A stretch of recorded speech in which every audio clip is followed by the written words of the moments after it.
Welcome to the Gay Buddhist Forum, where teachers from all schools of Buddhism offer their perspectives on the Dharma and its application in modern times, especially for LGBTQI audiences. These talks are offered freely to the world and made possible by appreciative listeners.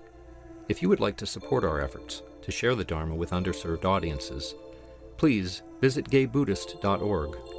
There you can donate, find a list of upcoming speakers, or enjoy many hundreds of these recorded talks dating back to 1996.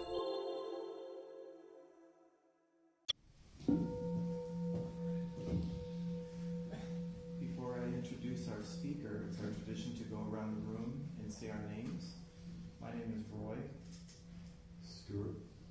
Shunton. Jason. Ryan. Jim. Steve. Jim. My name is Cass. Jay. Jim. Jerry. David. Don. My name is Jeff. Francisco. My name is Ray. Larry. Jim. I'm Brad. George. David. Matthew. Peter. David. Mark. John. Bob. Ivan. I'm Richard. I'm Kevin, but you're going to tell them that. You beat me to it, it's okay.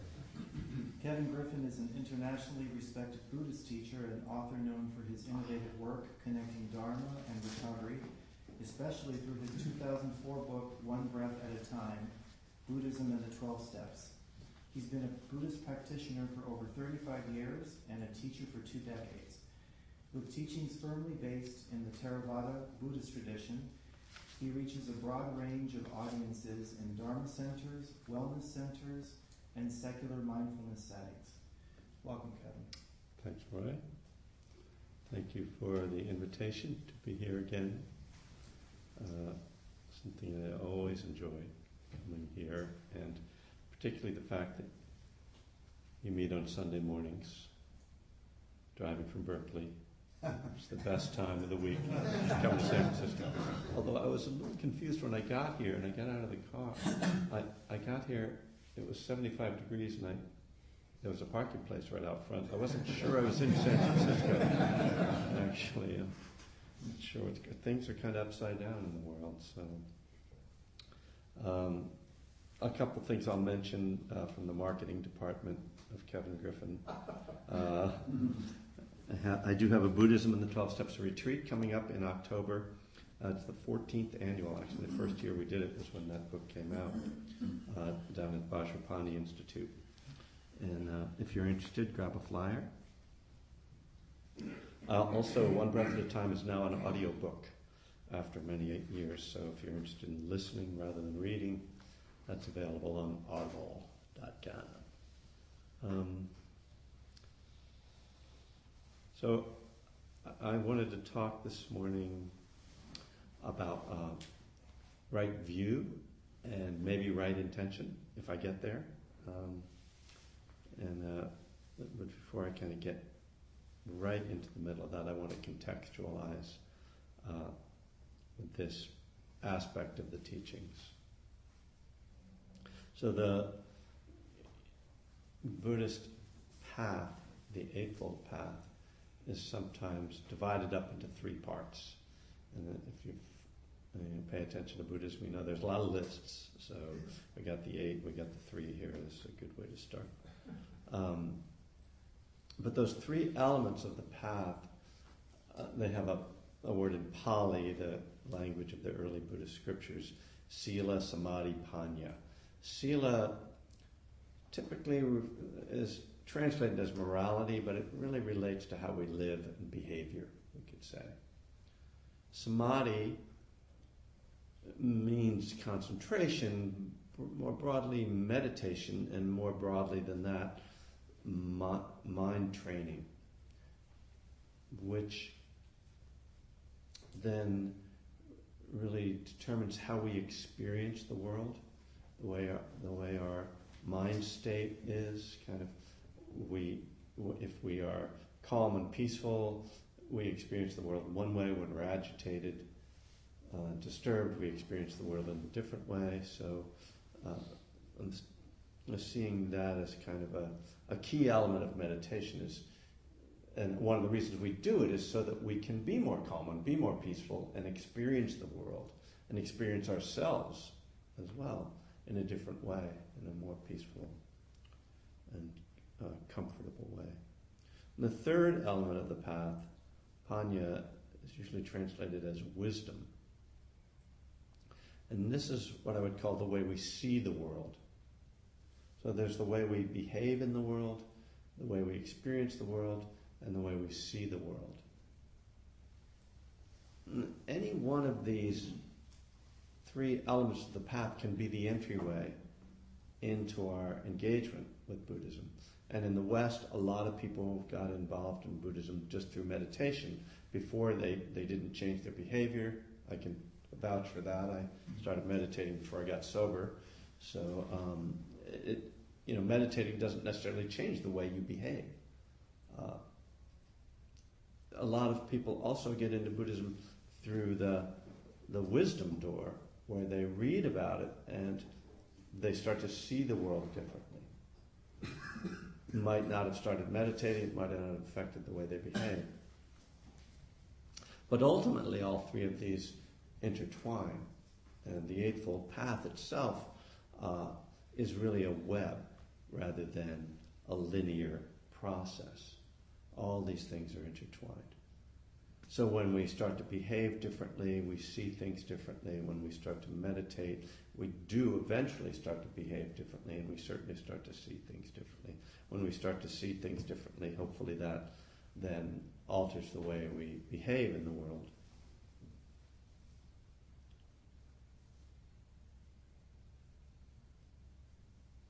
So there are two elements of the Eightfold Path that are associated with this wisdom element. One of them is right view, which clearly is about how we see the world. And the other is right intention, which is inspired by driven by our right view. So when we develop right view, so even the word right is a little troublesome, but I may talk a little bit about that. But when we develop right view, we start to see the world differently. We realize, wow, I really want to live differently. So, and then that becomes right intention. So I want to talk about what right view means, both in a classical sense and in a broader way. I think, in ways that it really directly impacts our lives, and broader ways that we can understand it in our world at this point. The right view, classically, it's seen as understanding two critical elements of the Buddhist path. Understanding the Four Noble Truths, which are about suffering and how suffering arises and how suffering ends, and how to end suffering. So seeing, having this wisdom, having this right view, is really understanding how things work in the world and how we get into the problems that we get into, how we get into the struggles, emotional, and external, internal struggles that we do. So that understanding the Four Noble Truths is really critical to finding happiness or any kind of freedom.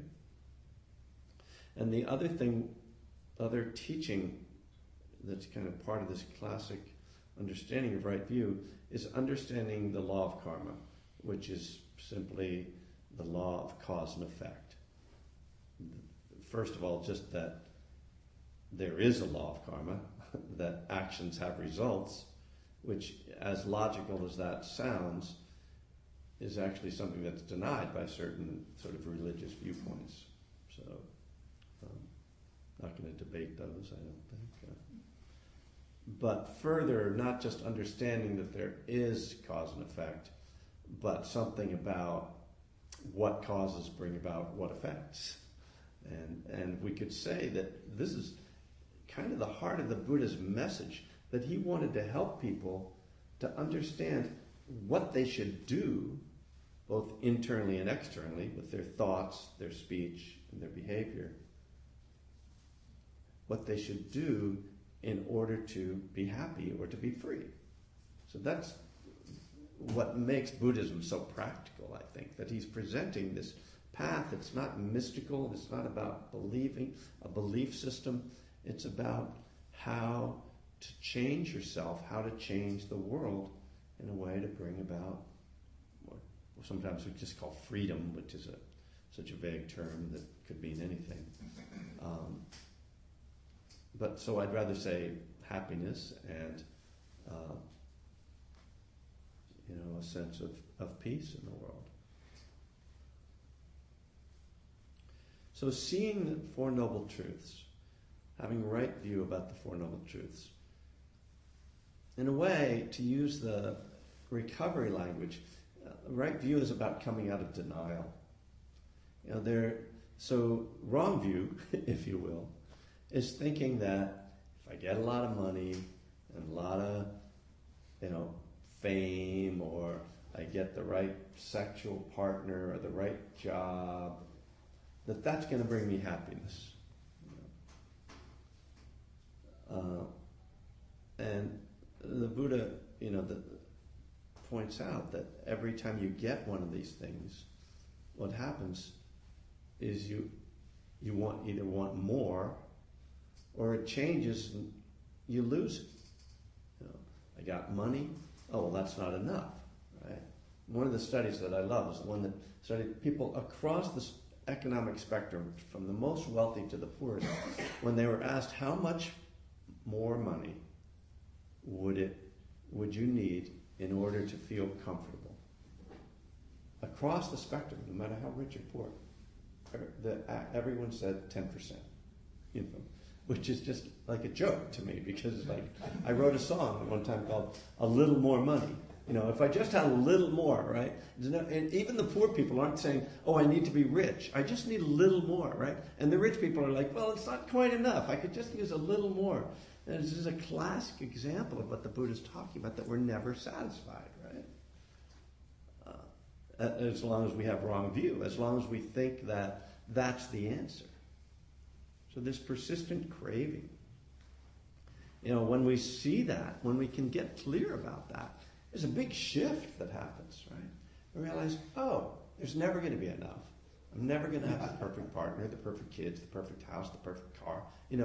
That's never going to make it perfect. I'm never going to have the perfect mood. I tried to maintain my mood with marijuana for 20 years, If I could just always be high at just the right level, this is like the addict approach, right? If I just have just the right amount of alcohol, a little Coke thrown in to keep me alert, a little pot to just keep it kind of cool around the edges, then, and I just have to maintain that, right? Impossible. I can speak from personal experience. Can't be done. So we have this delusion, and once we break through that, it's this flip. And I realize, oh, it's not about getting it right. Happiness doesn't come by having all the perfect circumstances, either internal, like always being in a good mood, happy, happy, happy, or external. None of those things are good. That what we call freedom is not needing everything to be perfect, essentially. That we can accept and be okay with things not being perfect. And so right view is seeing that things are never going to be perfect, and then trying to live from that viewpoint. So I call right view seeing our experience through the lens of Dharma rather than through the lens of self. Because when it's about self and about me, it's never enough and it's never right. If I see it as, oh, I got the new car and I got a scratch on it, instead of, oh, that sucks, my new car, it's ruined, it's not right anymore, cry, baby, cry, Instead, it's, oh, everything is impermanent. That was inevitable. You know? It's like, the Japanese art form. This is one of those things I know nothing about, but it's like, you pick up these little things where there's always like a tiny mistake in the painting, right? It's like that. I'm going to actually insert the mistake in there so that I don't get the wrong view that this is a perfect work of art. And as artists, I'm sure there are some here, that tendency, like, oh, I got to get it perfect, got to be right, So there's the freedom comes, as the Buddha says, from letting go. Again, the opposite of grasping, of trying to make it right. It's like, oh, when I stop trying to get it right. And this is, to me, kind of the brilliant insight of the Buddha and the very paradoxical teaching that when we stop trying to fix everything and make it the way we want it to be, that's when happiness and peace comes. It's kind of a miracle in a way. And yet there's also a logic to it. Because if suffering comes with desire and this tendency to try to control things, then stopping desires or stopping trying to control things leads logically to the end of suffering. I don't think this is a young person's game, I think it's very hard for a young person to get this. Some do, remarkably, but usually you have to be beaten up a little bit in life to figure this out. It's best understood through experience. It's not really something you get from a book.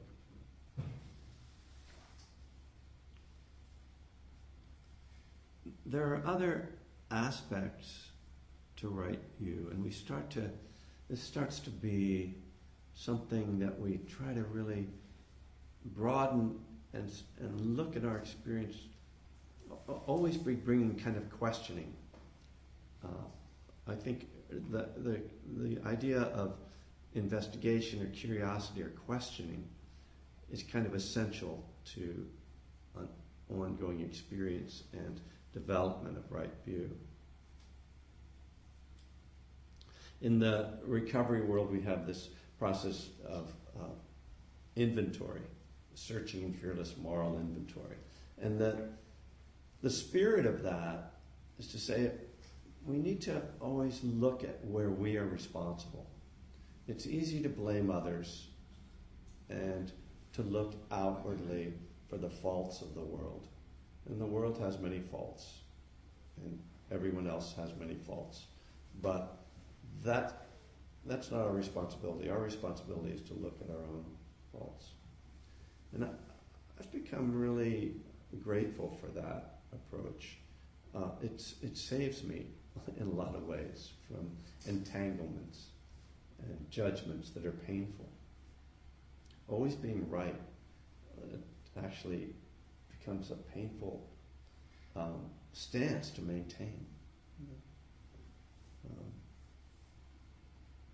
But this questioning and turning towards ourselves, I'll give an example of how I try to do this. I was just reading a biography of Thomas Jefferson. And I grew up with the typical white American's view of Thomas Jefferson as this hero and this kind of almost semi-genius or saint almost that, wrote the Declaration of Independence and was, one of the founders, fathers of our country, and that's all part of who he was. He was a brilliant guy and he did some amazing things in his life. And of course, later on, that narrative started to fall apart a little bit as we learned about his relationship, particularly with Sally Hemings, and then, his slave.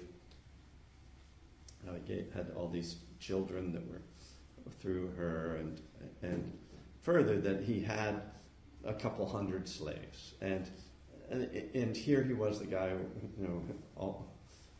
all people are created equal, and all this sort of like, wait, you start the Declaration of Independence all of a sudden seems a little less stable when you realize that the guy who wrote it had slaves.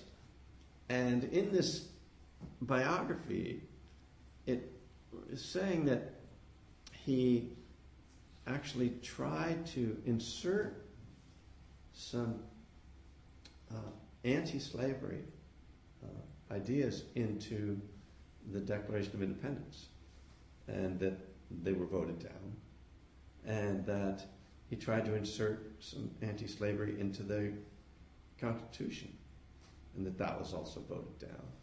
So I'm reading this, I'm going, the guy has slaves, but, he's apparently opposed to slavery. He has this relationship with this slave woman, and, there's always been this question, was there love between them, or was this just, who knows, right? But the point is that it's easy to point to Thomas Jefferson as a hypocrite, as much as important as he was to our country and really to the modern world. There, you kind of sit there, well,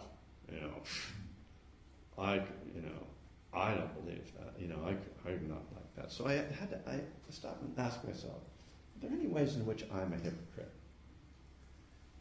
It's not something I really wanted to ask myself, I wasn't excited about thinking about it, but I felt a responsibility to do it. I felt if I'm going to be honest, if I'm going to have right view about Thomas Jefferson and Kevin Griffin, I want to judge myself by some kind of a standard that I'm judging him by. And so what is that standard? I'm judging him by a standard of my time. Almost 250 years after his time. 200 years after his death, anyway. So I thought, well, I wonder what people when they write my biography in 250 years, because obviously, probably there won't be a biography in 250 years, but let's say there is. What standards might I be judged by in 200 years? I don't know, but when we think about how human morality has evolved, where we look back 200 years and think, how could someone think it was okay to have a slave? It's not unimaginable that in 200 years someone could say, how could someone think that it was okay to raise masses of animals and then slaughter them for their own, food, when there was lots of other food they could have eaten instead? Now, I'm not putting anybody on. I'm not a vegetarian, but the truth is that I think that vegetarianism is a more moral stance, and so I am a hypocrite about it. I have been a vegetarian, and I'm not one anymore. So I think that's kind of like Thomas Jefferson in a way. I have a belief, a moral belief, but I'm not able to live up to it. I'll give another one that's, because, we don't know if that's going to become a view, although some people already have that view. A more obvious one is that I really believe that automobiles are damaging the environment in a serious way. And I drove over here in my car this morning, and it's not a hybrid, So, wow, that's not easy to, I can't justify it. All I can say is that I'm a human being, and what I know about Thomas Jefferson, what I know about Kevin Griffin, is that we are both flawed, and that everybody I know is flawed, and that none of us can quite live up to our own standards. The Buddha didn't want to ordain women. He said, that's going to really damage my teaching. My teachings are going to be lost more quickly if I ordain women. But his cousin Ananda and his stepmother really pushed him, and finally he did it. Eventually, the female Sangha died out, and the Buddhist monks of Southern Asia said, oh, well, we can't fully ordain women anymore. So today, there's actually quite a controversy in Theravada Buddhism about ordaining women. And that's Buddhism, you know? That's sexism is, the original sin of all the isms, I will say, I think. So I'm not bringing up any of those topics to make those what I'm talking about this morning, but just to talk about how this idea of right view can be applied in our lives, that we can, not just use it in this theoretical way, well, suffering, the end of suffering, okay, I understand cause and effect, but that we start to actually take it in for ourselves. Oh, okay. So there's a term in the 12-step world, rigorous honesty. And that's what I think, right, that's what I'm talking about. Can I be rigorously honest?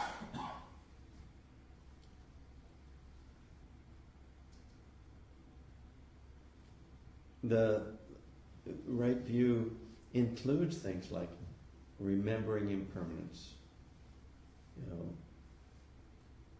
It's amazing that, everybody knows, everybody of sound mind knows that everything is changing around them. And yet, when certain things change, we're shocked and dismayed. And the Buddha often talked about this in relation to death. And there's this there are several, at least several, probably many suttas in which somebody has lost a family member, a child or a partner or a parent, and they come to the Buddha in complete despair. And they're out of their minds. And he's not very comforting to them, actually. He just says to them, this is the way life is.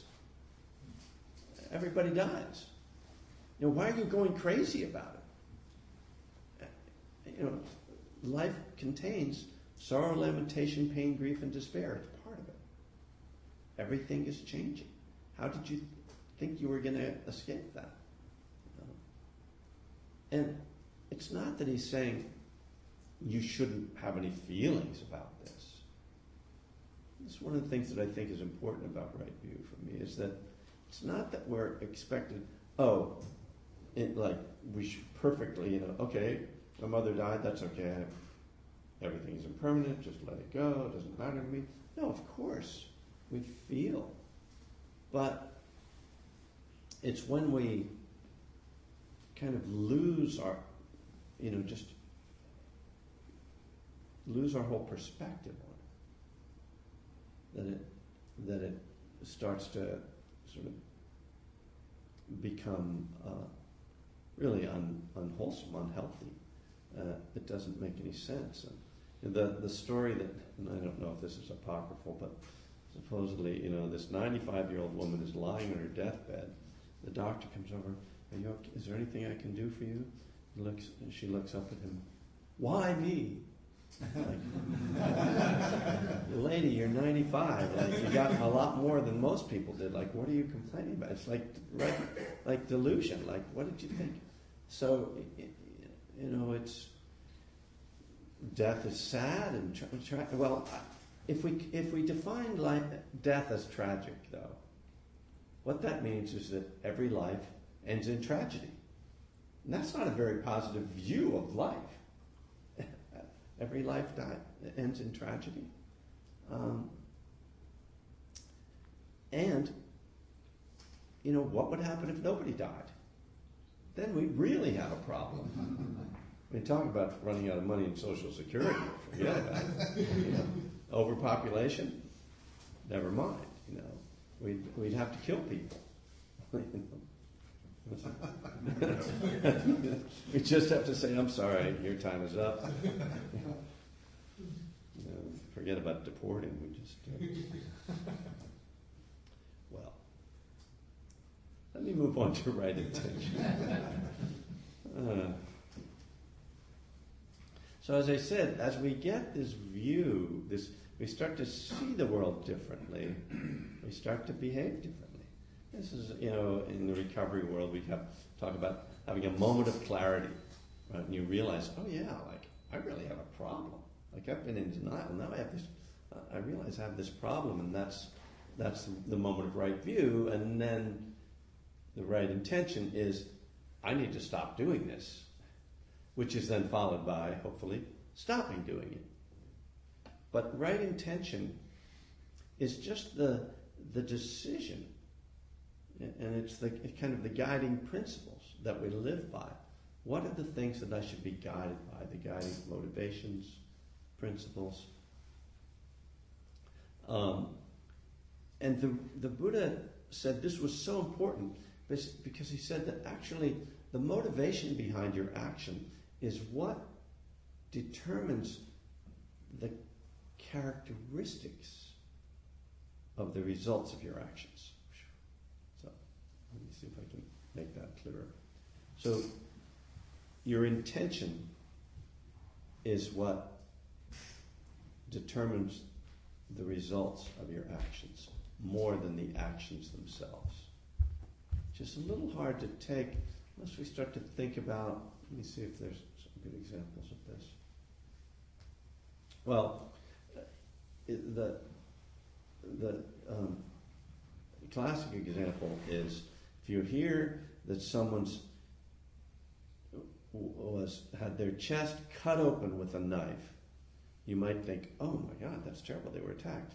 But then if I tell you that it was by a surgeon who was performing heart surgery to save their life, you realize, oh, it was the same thing. Somebody might attack you and try to kill you with a knife, or somebody might try to save you with a knife, and their intention is obviously completely opposite, and they have completely different results.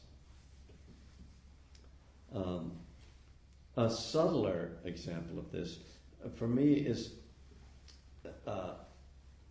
someone asks me for money on the street. This may have happened to you in your life.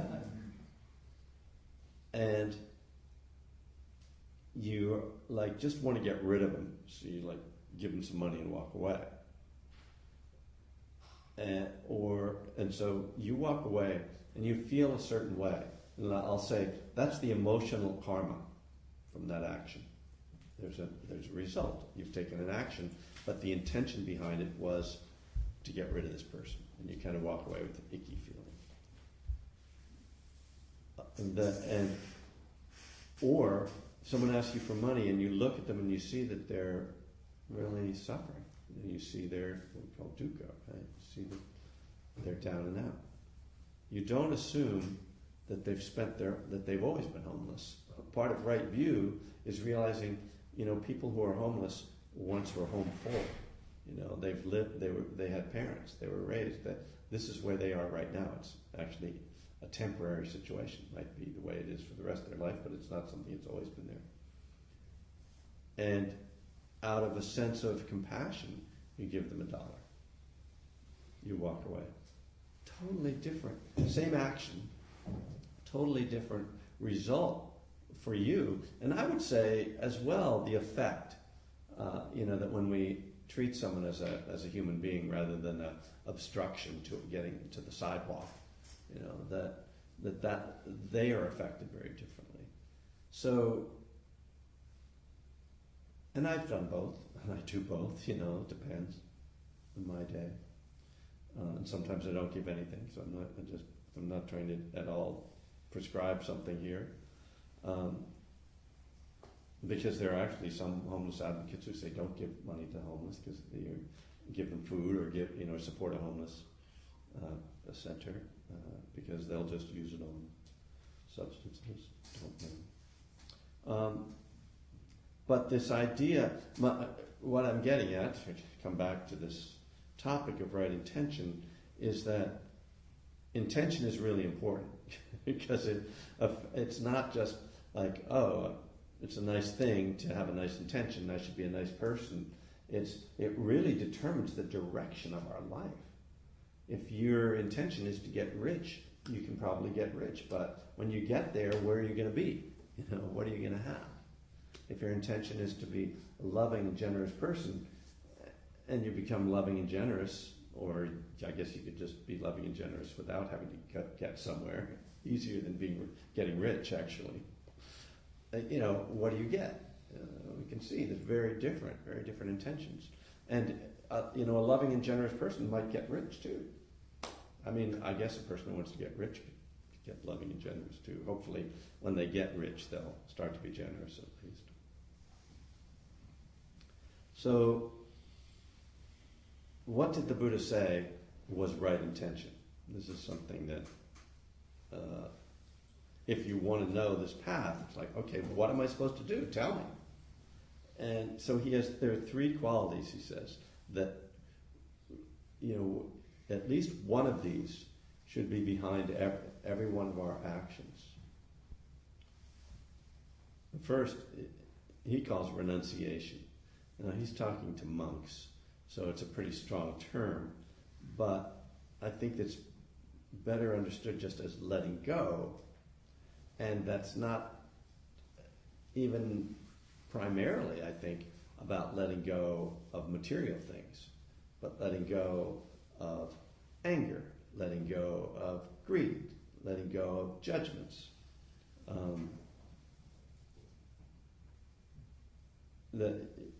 How we letting go of the opinions and the things that we're attached to. Well, according to the teachings, clinging causes suffering, letting go is the way to freedom. Sounds like a good motivation. The second one is non-ill will. He uses non to describe the non-ill will, and non-harming are the second and third. There are three. Renunciation, non-ill will, non-harming. Non-ill will is actually just loving kindness. So it's easier to think of it in positive terms for us. So, but it's interesting, when he says non-ill will, he's also kind of saying that if you just don't act out of ill will, then your actions will naturally be kind. That's what's left. What's left when you take away ill will is kindness. And, to ask ourselves, why am I doing this? Am I doing this out of my own out of resentments, out of anger, or am I doing this out of kindness or generosity? And non-harming is compassion. So this is the wish for people to be free from suffering. Now these are, again, very lofty ideals, but they're not unattainable for us. For us to ask ourselves, just really ask ourselves why we're doing something. And I think one of the things that's clear is that I don't know that any intentions are ever pure. And I think it's, if we are judging ourselves, which is already wrong intention, right? If we're judging ourselves against some standard, we're probably always going to come up short. So to me, I kind of go back to right view and go, oh, well, I come up short because I'm an imperfect human being. So we get into this position where, okay, this is who I want to be. I want to be someone who's not clinging, who's not grasping, who's not full of resentments or anger, who's acting out of kindness and generosity. And then we kind of take that inventory. Well, who am I? And we see, okay, this is who I am. I look at what are the things that I'm willing to do that to change or to grow or to become more skillful, have a stronger right intention. And what am I unwilling to do? And this kind of brings me, the other element of the Buddhist teachings that is so important to me is this idea of a middle way. That I'm gonna do what's workable for me, what's reasonable for me, what's manageable for me in this lifetime. Maybe in a future incarnation, I'll be a Buddha. Right now, this is what I am. I'm a Kevin. And it also, it then forces us, doesn't force us, but it encourages us to kind of question, Okay, when I say, one of the phrases that I really have trouble with is, I'm doing my best. Does it ever, make you, kind of go, am I? Like, when I say I'm doing my best, I'm not sure if I'm doing my best. So this kind of points to what we call right effort, right? Because I know that there's a way in which I can be like, I've got to do better. And I'm realizing, oh, wait, that's I'm not doing better. I'm causing more stress. I've got to be a better Dharma teacher, I should spend more time preparing my talks. Oh, wait, you're just creating more suffering there. That's not the right way. The best thing is to just come in and let it all flow. I shouldn't really prepare for my talks because I just trust the Dharma. And then, well, I don't know. It can work sometimes, and sometimes not so much. And so we kind of see, oh, right, I have to find some way that's like doing my best. Doing my best isn't like working the 22 hours a day, just go, go, go. And it's also not just lying around and just letting things happen. Which means, once again, I'm thrown back on myself, my own capacity to see clearly, to have some kind, to choose. And to choose the action to take, to make to interpret the situation, to interpret my own motivation, to understand a situation. And I can only do that in the present moment. There isn't, just guidelines for every single situation. There's a story about Ajahn Chah, the great Thai forest master, and I think Jack Cornfield was actually in this situation with him, where he was sitting and he was listening to him giving teachings to different villagers who were coming and asking for advice. And Jack noticed that he would give contradictory suggestions to different people. One person would say, you need to do more and more of this, and then the next person would say, oh, don't do so much of that. And finally, Jack got really frustrated and said, you're so inconsistent. You tell one person one thing and someone else just the opposite. And Ajahn Chah said, well, that's because, let me explain it this way. If I see a blind person walking down the road and they're about to fall into a ditch on the left, I say, go right, go right. And if they're about to fall into the ditch on the right, I say, go left, go left. It just depends where they are. It's not the same answer for every situation. That then brings us back to the challenge of mindfulness moment by moment. Can I be present with what's happening right now? Can I draw upon my understanding of the Dharma, my understanding of right view, to apply it to this situation, which isn't in, I don't see the situation in here that I can look it up. And can I look at my intention? Can I check in, what is this intention? Can I really, there isn't a sign on my intention telling me what it is. I have to kind of feel it out and try to be honest with myself. And then I have to act in the world, and I have to take the risk that I'm going to do the wrong thing, or that it's going to have negative repercussions. But I'm doing my best, So this is, in some ways we can see it as the beginning of the path, right view, right intention. Right view is also considered to be the end of the path. When you have perfect right view, you know what to do. You have perfect clarity. At least that's what I'm told. So someday maybe we will have that. So thank you for letting me speak. We have a couple of minutes for Okay. any questions or answers or comments. Yeah. Dave? Bye. was curious what you thought about skillful planning.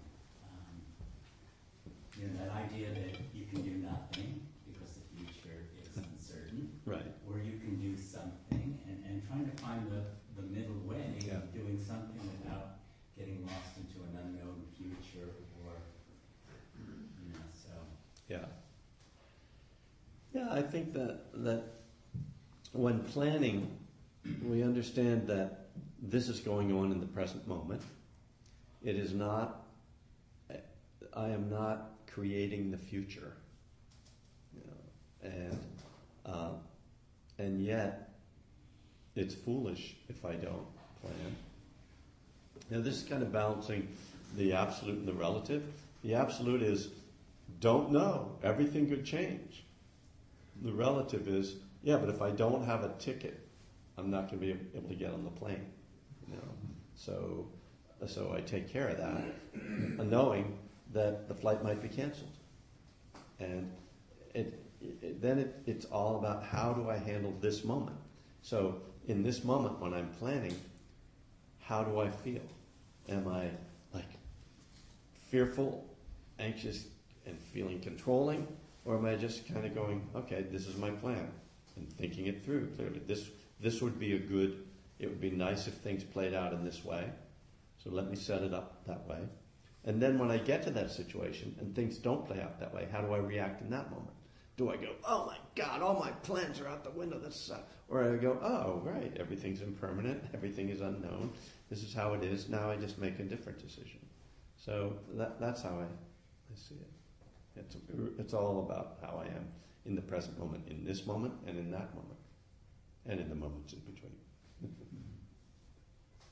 Thanks. Yeah. So you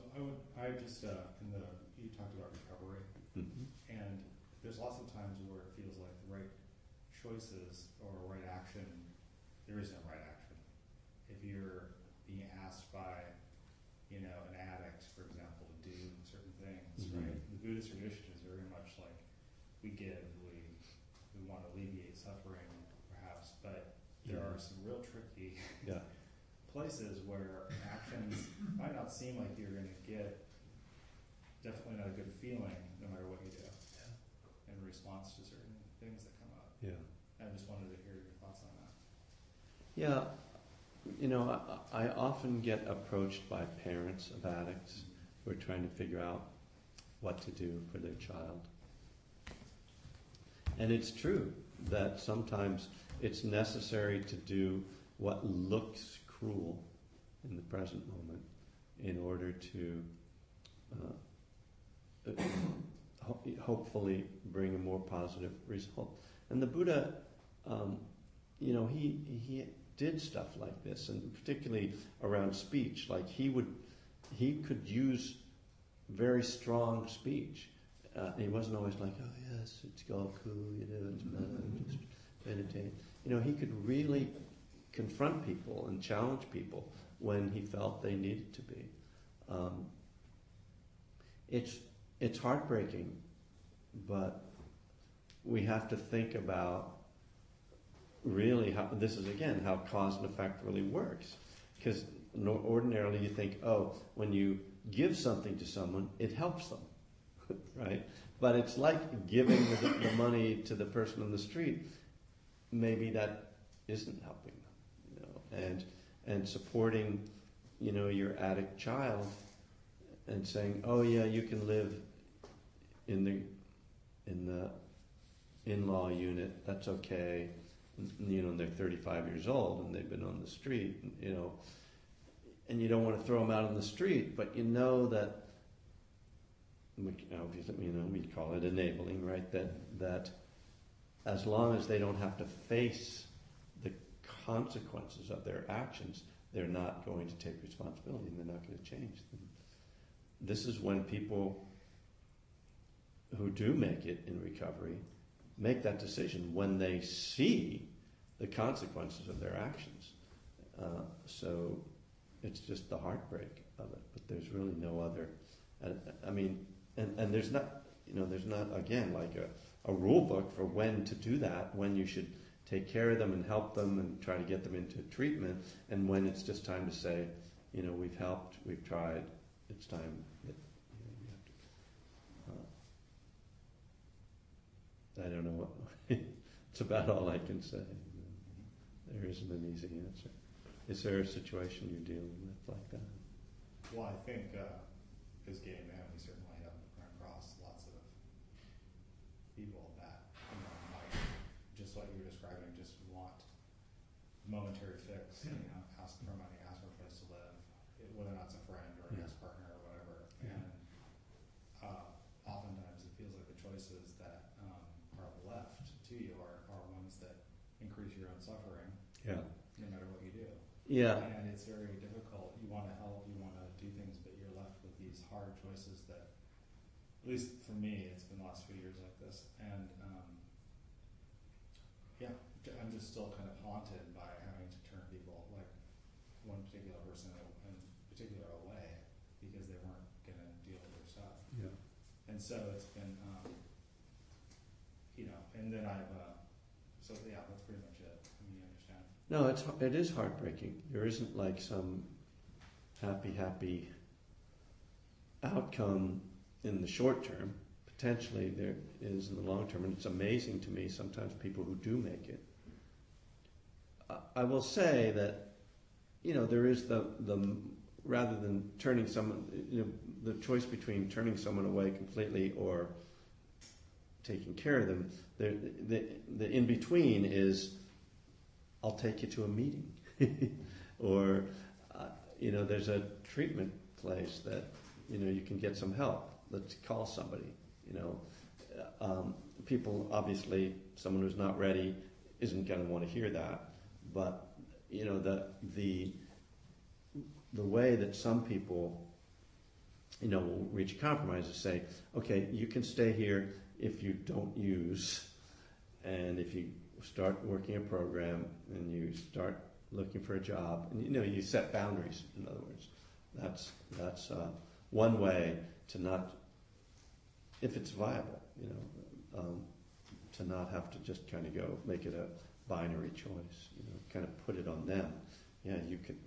I'll help you if you're doing the things you need to do. Thank you, Kevin. Yeah, thank you. Appreciate it. Yeah. Time for announcements. Our speaker next week is Eugene Cash. Eugene is the founding teacher of the San Francisco Insight Meditation Community of San Francisco. He teaches at Spirit Rock and leads intensive meditation retreats internationally. His teaching is influenced by both Burmese and Thai streams of the Theravada tradition, as well as Zen and Tibetan Buddhist practice. He's also a teacher of the Diamond Approach. For those of you who have never heard it's really Eugene is the way he pronounces it, not Eugene. If you've ever heard him speak, he's really an amazing speaker. So I urge you to come next week if you can make it. He's awesome. Donna is the Pali word for giving, and our host today will be passing around a Donna bowl. The suggested donation is $10 if you can give 10. More would be great. Less, whatever you can give is always greatly appreciated to keep things going for the Sangha. It pays our rent here, our newsletter, our speakers, the Larkin Street dinners that happen once a month, and the mailers that we do every month as well. So thank you for your generosity. We have a retreat coming up this fall at the end of October. There are flyers outside in a bowl. Richard, would you like to mention? Well, we're rapidly filling up, so if you're interested, I suggest you register, because we're up to 27, 28, or 29. Five spaces. 5 spaces, okay. For those of you who have never gone to the retreat, it's a really wonderful experience. And this year we have a new teacher. What is the teacher? Steve Tierney. Steve Tierney, who spoke last week. 2 weeks ago. Yeah, if you can make it, it's really a wonderful experience. And that's at Vajrapani? Yeah, I thought I saw that. Yeah. Oh, really? Okay. Yeah, because I'll be there. This retreat is there in early October, so it's a great place. It's a beautiful setting. Yeah, they had a rough winter, so yeah, they're just opening up again now. Wow. Yeah, Okay. so Yeah. be generous to them. 100 inches of rain. Wow. He had 108 inches of rain. Yeah. And our host? Hi. I'm the host today, so please do stay and enjoy the fellowship of the Sangha. There's hot water for tea, and if you have tea, leave your cup in the sink and I'll take care of it. There are cookies and fruit. The cookies are all vegan. And delicious, too. Maybe made them. They're really awesome. And I'm also the coordinator of the host, so I'm looking for somebody who's willing to volunteer for the weekend that the retreat happens, because most of our usual hosts will be at Vajrapani that weekend. So if you're thinking of being of service to the Sangha, I would urge you to think about being a host, because it's a minimal commitment, and it's actually a fun way to interact with people. So speak to me when I'm not busy, like circulating with the Donegal, and I'll be around. Any other announcements? Okay, let's go ahead and stand for the dedication.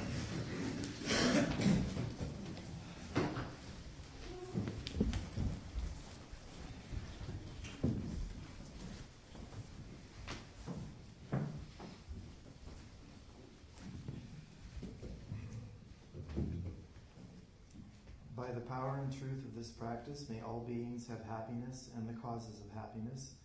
May all be free from sorrow and the causes of sorrow. May all never be separated from the sacred happiness which is without sorrow. And may all live in equanimity, without too much attachment or too much aversion, believing in the equality of all that lives. Thank you, gentlemen. Go Rafa. Thank you, Kevin. Great talk. Thank you for listening to the Gay Buddhist Forum. If you would like to hear several new talks per month and be notified of upcoming speakers so you can participate live, please subscribe to this podcast, like us on Facebook, and join our mailing list by visiting gaybuddhist.org.